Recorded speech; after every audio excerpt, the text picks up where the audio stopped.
mid-sized to large newspapers. So my background is in print. Every one of them had an ag writer. In some cases, I was ag/business. So I covered general business as well. And at that time, the Associated Press bureau chief in Champaign-Urbana, Bob Zimmer, he liked covering agriculture. So it wasn't just the panographs and the journal registers and the journal stars. Even the Tribune had a farm reporter.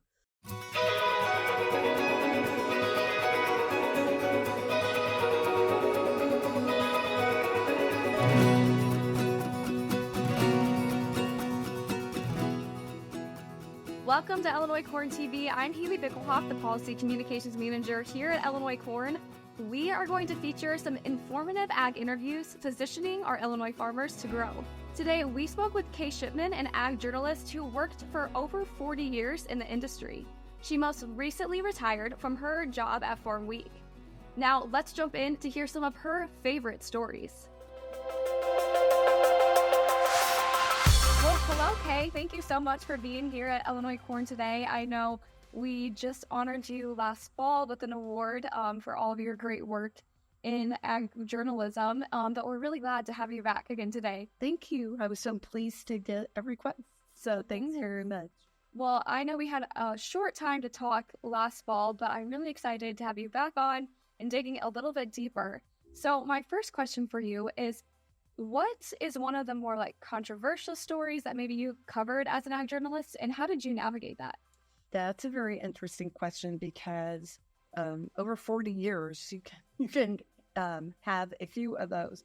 I think probably one that stand out in my mind was I did a story about what at that time was called the pick and roll for payment in kind.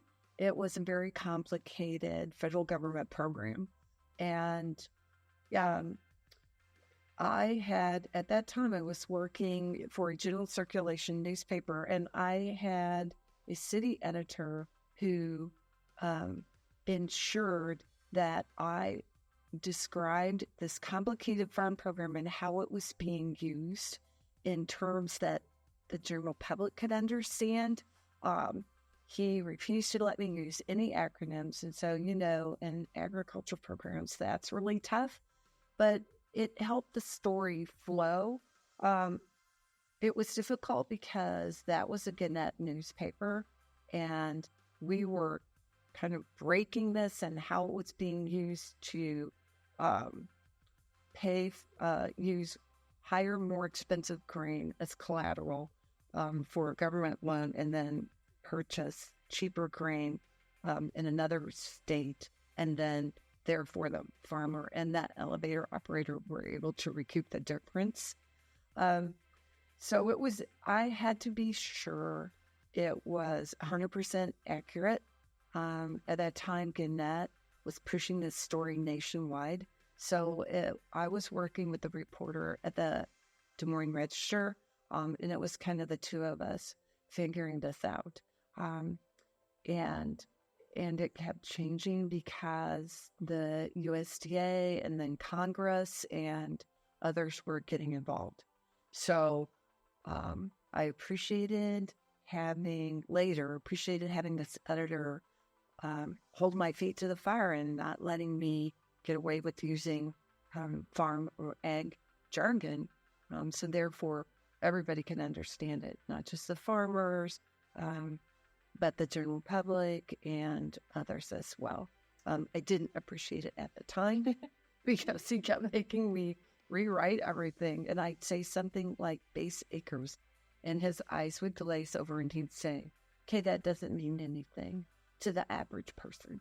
And then he'd throw out something and I'd say, "No, that's not 100% accurate." So we worked together very closely, and we had to run no corrections and no clarifications or so. Wow. That was complicated, but when you made it through that, you figured you can explain almost anything. Well, and you did, because you're very accomplished in everything that you've done. I was able to work for a general circulation newspaper, and I was able to explain that now. Now there are fewer ag reporters at general circulation publications and places where the public would read these stories in depth. So we have to go to even greater lengths to make sure that we write stories so that not only farmers understand it or agriculture experts, but the general public as well. Then that way you're assured everybody can understand. Definitely. Well, that was going to be my next question is you written for different types of publications, it sounds like. And so what is that main difference in when you're educating a general audience and then when you're talking to more of a farmer-focused audience? Well, I think and I always kind of kept in the back of my mind, what does it mean to the person in the green pickup truck? Because if you can explain that so that person can understand, anybody can understand, including our policy makers and legislators and their staff. And so there are many stories, and it's more important now that we help explain these things to the general public so that they understand the importance and the impact. And I'm thinking of disaster relief and crop insurance and food stamps and those kinds of programs that don't just, while on the surface it may seem like it just applies to farmers, but obviously the scope is much broader. And that includes the farm product portion and impact of processed foods and foods in general, because the public is very much aware right now of how grocery prices have increased. And I think that without that understanding and that base of knowledge, they are perhaps making incorrect assumptions that farm prices are to blame. And I think that they need help understanding what part of the farmer input is onto those costs. Yeah, I think that's so true. And I know we talk about that a lot at Illinois Corn, especially with our farm families and, how the public's portraying farmers. You touched on it earlier, but what is one of the biggest ways that you've seen ag journalism change over the course of your career? I would say that it's just been the decrease. When I first started, mid-size to large newspapers, so my background is in print, every one of them had an ag writer. In some cases, I was ag/business, so I covered general business as well. And at that time, the Associated Press bureau chief in Champaign-Urbana, Bob Zimmer, he liked covering agriculture. So it wasn't just the panographs and the journal registers and the journal stars. Even the Tribune had a farm reporter, but it was the Associated Press as well. Well, those people are gone. So the general public has less of a chance to possibly come across those kinds of stories as they did in the past, unless, they're following a farm publication per se. And then there are the farm broadcasters, but broadcast journalism and television journalism as well, it's geared more to telling certain kinds of stories. So something as complicated as that payment in kind story and how the grain was changing hands and that kind of complicated explanation, that's harder for them to do. So I think that that's even more important that whenever farm journalists can tell those stories to the general public, different kinds of ways that is needed. For sure. What is, talking about different issues or different struggles in ag journalism, what is one of the biggest challenges you personally faced throughout your career? Deadlines. So we all face deadlines. We all want to use and give our readers and our audience the best information that we can get at that time. And sometimes it can be frustrating because there were a lot of unanswered questions.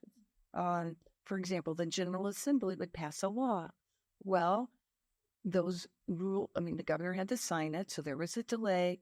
Then the rules had to be written, so there was those kinds of hearings on the Joint Committee Administrative Rules, and those rules had to be written and approved, and then they had to be implemented. Well, in the meantime, our former readers were wondering, well, how can I comply with this, or what does this mean for me?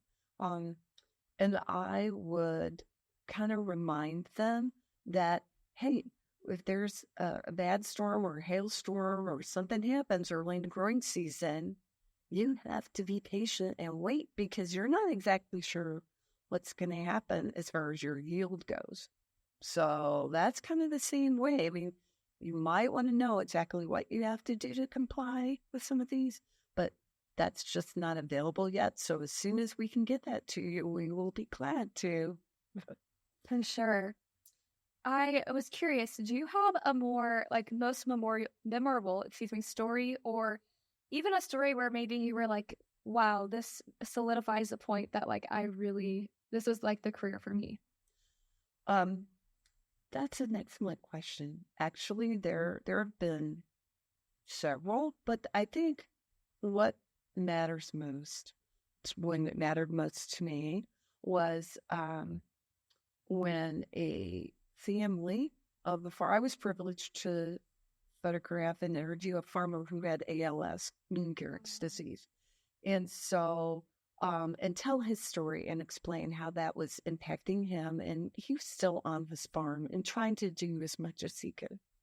And when he passed, his family asked me to share a photo because it was one of his favorites.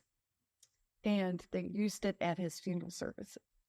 And so that told me that it mattered. And it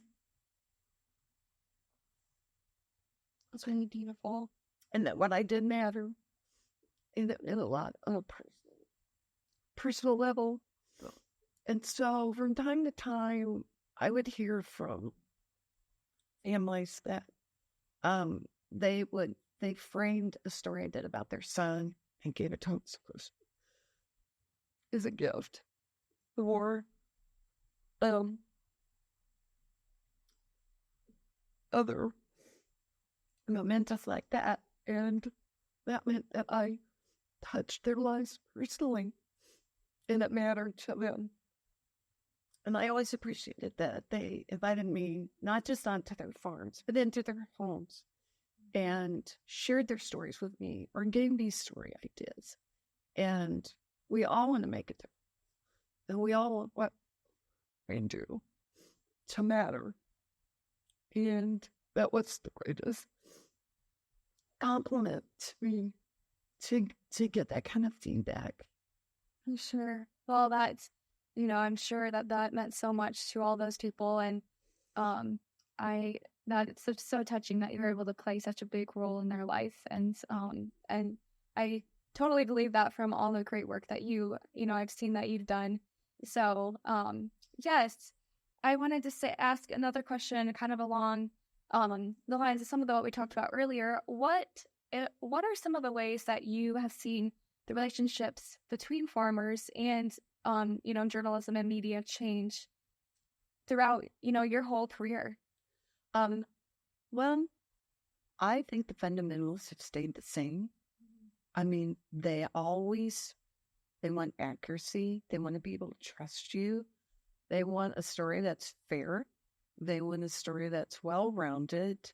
And they want honesty.